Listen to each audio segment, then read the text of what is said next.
रीमा, वो दरमियानी रास्ता क्या हो सकता है? हमारा कानून क्या कहता है? और जो बात सुहेल वड़ाई साहब कर रहे हैं कि कौमी हुकूमत का क़याम होना चाहिए, तो हमारे कानून में कौमी हुकूमत की कोई गुंजाइश है? जी, शुक्रिया मुबशर।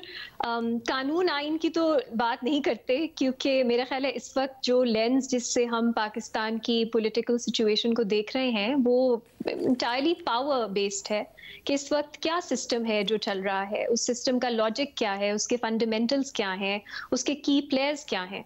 और मुझे तो ऐसा लगता है कि एक बहुत टाइटली निट इस वक्त सिस्टम है जिसमें इस्टेब्लिशमेंट है, जिसमें आपकी बड़ी पॉलिटिकल पार्टीज हैं पीटीआई के अलावा, आपकी एक बिजनेस कम्युनिटी है, एक ओवरऑल एक कंसेंसस है कि पीटीआई के बगैर आपने इस सिस्टम को चलाना है। तो उस लेंस से और जो भी उसमें रुकावट खड़ी करता है, बहुत एक अग्रेसिव रिस्पॉन्स आता है रियासत की तरफ से, चाहे वो जुडिशरी हो, चाहे अब सोशल मीडिया हो, पीटीआई हो।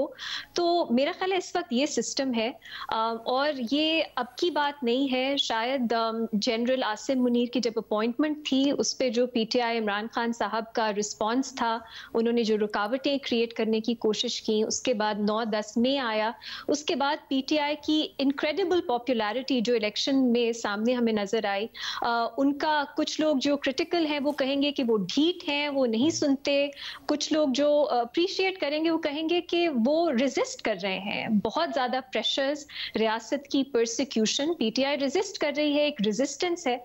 इन सब चीजों को अगर मैं देखती हूँ as a complete outsider, novice, तो मुझे लगता है पीटीआई की जो हम जिस पीटीआई से हमने देखा है, जिनकी हमने हुकूमत देखी है, जो पीटीआई की आइडेंटिटी है, उस आइडेंटिटी के साथ पीटीआई सिस्टम का हिस्सा नहीं बन सकती, और सिस्टम उनसे सरेंडर चाहता है, सरेंडर के अलावा कुछ नहीं। दूसरी तरफ अगर हम देखें, मैं ये सोचती हूँ जब मैं नून लीग के बारे में, और मैं पॉलिटिकल पार्टीज को बहुत रिस्पेक्ट करती हूँ, पाकिस्तान में पॉलिटिक्स आसान नहीं है, मुझे अफसोस भी होता है कि नून लीग के पास क्या रह गया है। उनके पास सिर्फ एस्टैब्लिशमेंट है, उनकी अपनी आइडेंटिटी, अपना ब्रांड, अपनी इज्जत, अपनी लेगेसी, वो गुडविल, मैं उसको आहिस्ता आहिस्ता देख रही हूँ बिल्कुल खत्म हो रही है।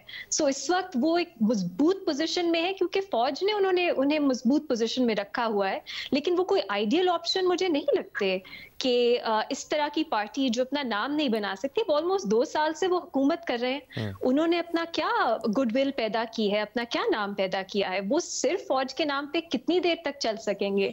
क्या अगला इलेक्शन भी इसी तरह लड़ना है? सो मेरे लिए ये बहुत फंडामेंटल सवालात हैं। मैं चीजों को बदलता सिर्फ तब देखूंगी जब पीटीआई, जब पीपल्स पार्टी और नून लीग में ये जो अभी अलायंस है ये टूटेगा, क्योंकि मैं इसको, ये परमानेंट अलायंस तो नहीं हो सकता। इवेंचुअली ये दोनों पार्टीज भी कंपेटिटिव पार्टीज हैं, कभी ना कभी तो अलायंस टूटेगा। दूसरा, अगर जो एस्टैब्लिशमेंट है उसकी सोच में या इंटरनली कोई तब्दीली आती है, तब शायद कुछ हम देख सकें कि ये कशीदगी कम हो। अदरवाइज अनफॉर्चुनेटली मुझे लगता है ऐसे ही चलेगा। पहले एक उम्मीद थी या एक अपॉर्चुनिटी थी जब हम अगले इलेक्शन का सोचते थे, या सोचते थे कि चीफ की टेन्योर खत्म होगा, फिर एक अपॉर्चुनिटी आएगी। वो भी सिस्टम ने बहुत खूबसूरती से, बहुत क्लीनली ये जो हैं इनको ओवरकम कर दिया है। और अब मेरे लिए तो खून खराबे के अलावा कोई ऐसी चीज नहीं रह गई जो उन्होंने नहीं की। तो ये किसी एक्सटेंट तक भी जाएंगे इस सिस्टम को बचाने के लिए। और सो इस सिचुएशन में हमारी एक्सपेक्टेशन तो मेरा ख्याल है रियासत से ज्यादा होनी चाहिए, जिनके पास पावर है। दूसरी तरफ पावर एज सच मुझे बहुत इम्बैलेंस नजर आता है। तो मैं तो ये कहूंगी कि आइडियल सिचुएशन में थोड़ा सा आपको सोचना चाहिए, थोड़ी जमहूरियत, थोड़ी आइन, थोड़ा कॉन्स्टिट्यूशन, लॉ, उसको वापस मोरालिटी हमारे डिस्कोर्स में वापस लाएं। सिर्फ पावर, सिर्फ ये लेंस थोड़ा अनकंफर्टेबल मुझे करता है, लेकिन इस वक्त तो यही है। आई एम सॉरी, आपका सवाल का मैंने जवाब नहीं दिया, मुझे कोई सोल्यूशन नजर नहीं आता।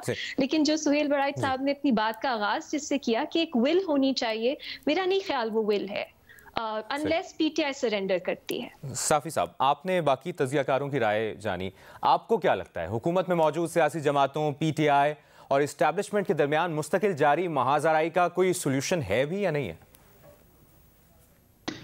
नहीं सर, इधर तो मुझे कोई सलूशन नजर नहीं आता। और गुज़िश्ता रोज़ सुहेल वड़ाई साहब ने अपने तज्ज़िये में बहुत तफसील के साथ बयान किया था कि भाई आप अगर हुकूमत को देखें तो हुकूमत के साथ जब आप बैठते हैं तो आप उनसे कहते हैं कि हुकूमत छोड़ दे, उसके बाद कोई बात होगी। तो उनका डिमांड जो है पीटीआई का, वो सिरे से हुकूमत का ख़ात्मा ही है, जिसके साथ वो मुज़ाकरात करने जा रहे हैं। तो हुकूमत अपने ख़ात्मे पे तो कभी आमादा नहीं होगी। इसी तरह पीटीआई का, अब रीमा ने उसके लिए एक अच्छा लफ्ज़ इस्तेमाल किया कि पीटीआई से डिमांड सरेंडर का है और वो सरेंडर होने के लिए तैयार नहीं है।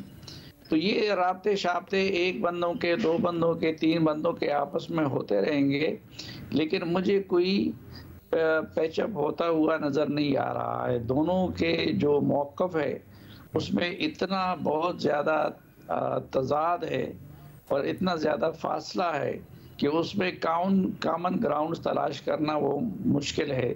इसलिए मैं तो ये समझता हूँ कि इस बहरान का हल फ्री, फेयर और फ्रेश इलेक्शन है, उसी से ही इसका हल निकल सकता है।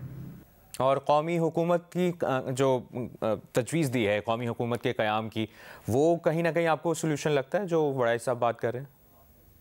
कौमी हुकूमत अगर बन जाए तो वो भी मसले का हल है, उससे भी मसला हल हो सकता है। लेकिन कौमी हुकूमत के क़याम की राह में भी बहुत सारी रुकावटें हैं। कौमी हुकूमत के लिए भी इन लोगों को आपस में बैठना पड़ेगा। तो इसलिए मैं तो अगर हो जाए तो बहुत बेहतर है।